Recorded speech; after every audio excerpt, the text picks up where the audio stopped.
The house was too quiet when the front door closed without a sound, in a calm neighborhood outside Boston, where lawns were trimmed and neighbors waved politely. That soft click felt louder than any alarm. It was the kind of silence that made the air feel heavy, like something bad had already happened and was waiting to be noticed on the kitchen. Eleanor Brooks stood still, her hand resting on the counter, her eyes fixed on a phone she no longer wanted to look at. The screen was dark now, but the words were burned into her mind. One message, one name, one truth she could not put back. Her heart raced as if she had been caught doing something wrong, even though she had only read what was never meant for her. Behind her, footsteps stopped. Mom. Eleanor turned slowly. Her son Noah stood in the doorway, 16 years old, tall, thoughtful, still carrying the weight of school on his shoulders. His eyes searched her face, already sensing that something was off. She forced a smile that didn't reach her eyes and walked toward him. She placed her hands on his arms, steady but gentle, and lowered her voice like she used to when he was younger and scared. "Stay calm, son," she whispered. "Everything's okay." But Noah didn't relax. He felt the shake in her hands. He noticed how her eyes avoided his. This wasn't the voice she used when things were okay.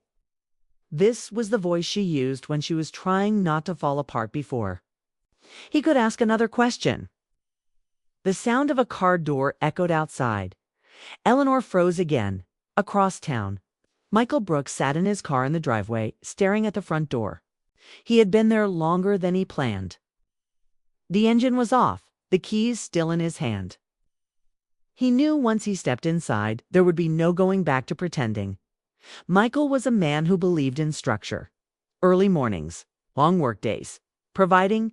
He believed love was built by showing up, not by talking too much. For years, that belief had carried him forward. Lately, it had started to fail him. He stepped out of the car and walked inside. The moment Michael entered the kitchen, the room felt smaller. Eleanor and Michael locked eyes, both knowing something had shifted. Noah stood between them, feeling like he had stepped into a moment not meant for him. Michael cleared his throat. "Hey, buddy," he said carefully. Noah nodded. "Hey, Dad." Number one moved. No one smiled. Noah looked from one parent to the other, then grabbed a glass from the counter, more for something to do than because he was thirsty. "I've got homework," he said quietly, and walked upstairs without waiting for a response. As soon as his footsteps faded, Eleanor let out a breath she had been holding for days. Michael noticed the phone on the counter. Face down, too deliberate. "What happened?" he asked. Eleanor didn't answer right away. She picked up the phone, then set it down again without unlocking it. "Someone texted you," she said. Her voice was calm but thin. Michael's shoulders tightened. "He didn't ask who. You weren't supposed to see that," he said. "I know," Eleanor replied. "But I did." Silence filled the space between them, the kind that grows sharp edges the longer it stays. Upstairs, Noah sat on his bed, backpack still on, staring at the wall. He could hear their voices, low and careful. He couldn't hear the words, but he understood the tone. Something was breaking. Adults always thought kids didn't notice. They were wrong. In the kitchen, Eleanor finally spoke again. "Who is Daniel?" Michael closed his eyes. Daniel was not just a name. Daniel was a reminder of everything Michael had ignored. A man Eleanor met months ago at a charity event in Cambridge. A man who listened. A man who noticed how tired she looked, how often she spoke about feeling invisible. At first it was harmless. Conversations over coffee. Long talks about loss, about aging, about dreams left behind. Eleanor hadn't planned for it to matter. She hadn't planned to feel seen again. But feelings don't need permission. "It wasn't physical," Michael said quickly. "Nothing like that." Eleanor nodded. But it mattered. Michael didn't deny it. That night passed with no clear ending, no shouting, no promises. Just two people moving through the same house like strangers, unsure where to step. Late that night, Eleanor stood alone in the hallway, holding a framed family photo. A summer trip to Maine. Noah younger, smiling. Michael's arm around her shoulders.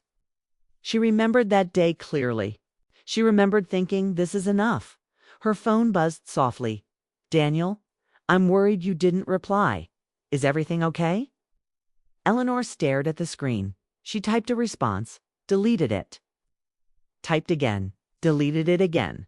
Finally, she turned the phone off. Down the hall, Noah lay awake, staring at the ceiling. He replayed the moment in the kitchen over and over. His mother's voice, his father's eyes.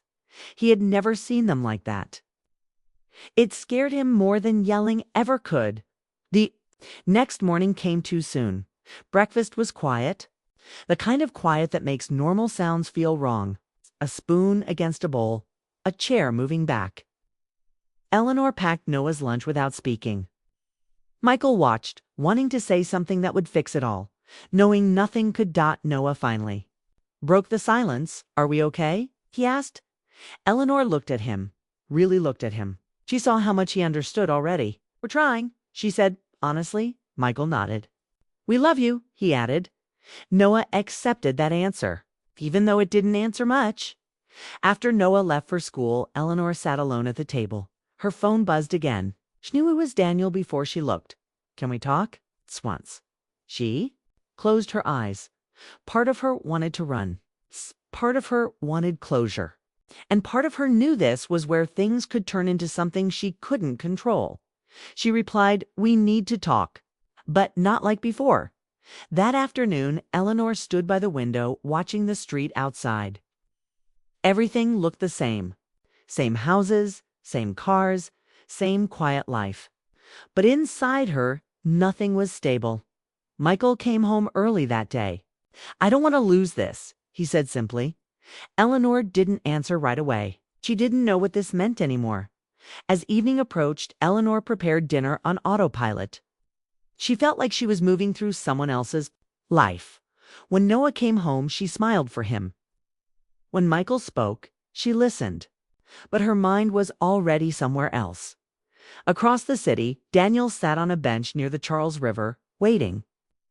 He wasn't proud of his role in this story. He hadn't planned to fall for a married woman. He'd just listened when no one else did. As the sun dipped lower, Eleanor stood in the hallway, putting on her coat. Michael watched her from the living room. Where are you going? He asked. I need to close something, she said. He nodded, even though it hurt, upstairs. Noah watched from his doorway as his mother left. He didn't ask where she was going. He already knew this night mattered. Eleanor stepped outside, the cool air hitting her face. She paused before closing the door, taking one last breath. Because once that door shut behind her, the calm she had whispered to her son would no longer be enough. And somewhere deep inside, she knew this was only the beginning. The truth didn't explode. It settled. Like dust after a long drive. It covered everything quietly and made the air hard to breathe. The morning after Eleanor left the house, Boston woke up like nothing had happened. Cars moved. Coffee shops opened. Kids waited for buses. But inside the Brooks home, time felt slower, heavier, as if the house itself was listening. Michael sat alone at the kitchen table, staring at a cold cup of coffee. He hadn't slept. Every sound during the night had felt louder than it should have been. When Eleanor finally came home after midnight, she didn't wake him. Or maybe she thought he was asleep. Either way, the space between them grew wider. Upstairs, Noah lay awake, pretending to sleep when he heard his mother's footsteps. He didn't ask questions. He already knew too much. By morning, Eleanor moved through the house carefully. She packed lunches, folded laundry, avoided mirrors. When Michael entered the room, their eyes met for a second, then drifted apart. We need to talk, Michael said. Yes, Eleanor replied. We do. They waited until Noah left for school. The door closed. The silence returned. Eleanor sat across from Michael, her hands folded tightly in her lap. I met him, she said before he could ask. Michael nodded. His jaw tightened, but he didn't interrupt. I told him it had to end, she continued. No more messages. No more late talks. No more pretending it was harmless. Michael let out a slow breath. Did it hurt? Yes, she said honestly, but not ending it would hurt more. That answer stayed with him. They talked for hours, not arguing, not blaming, just telling truths they had buried for years. About loneliness, about missed moments, about how love can fade quietly when people stop noticing each other. Michael admitted he had hidden behind work. Eleanor admitted she had hidden behind patience. Neither of them was innocent. Neither of them was evil. That night they told Noah the truth, not details, but honesty. We're working through some things, Eleanor said gently. It's not your fault. It never was. Noah listened, arms crossed, eyes serious. Are you staying together? He asked. Michael looked at Eleanor. Eleanor looked at the floor. We don't know yet, Michael said, but we're trying to do this right. Noah nodded slowly. Okay, he said. Just don't lie to me. Days turned into weeks. Some mornings felt hopeful, some nights felt unbearable. They went to counseling. They learned how to talk without defending themselves, how to listen without interrupting, how to sit with pain without running from it. Eleanor blocked Daniel's number. She deleted old messages, but memories were harder to erase. Sometimes she still thought of him, of how easy it had felt to be understood. Then she would look at Noah or at Michael trying in ways he never had before and remind herself why she chose this path. Michael struggled too. Trust doesn't return quickly. Some nights he lay awake, wondering what else he had missed. But he also noticed things he hadn't seen in years, how Eleanor laughed differently now, how she spoke more honestly, how she no longer disappeared into silence. One evening, after dinner, Noah surprised them both. I don't need you to be perfect, he said. I just need you to be real. Those words changed something. Slowly, the house began to feel like a home again, not the same one as before, but a new version built on truth instead of habit. Eleanor returned to volunteering. Michael cut back on work hours. They started walking together in the evenings, not to fix things, but to stay present. One night, Eleanor stood in the kitchen alone, holding her phone. An unknown number appeared on the screen.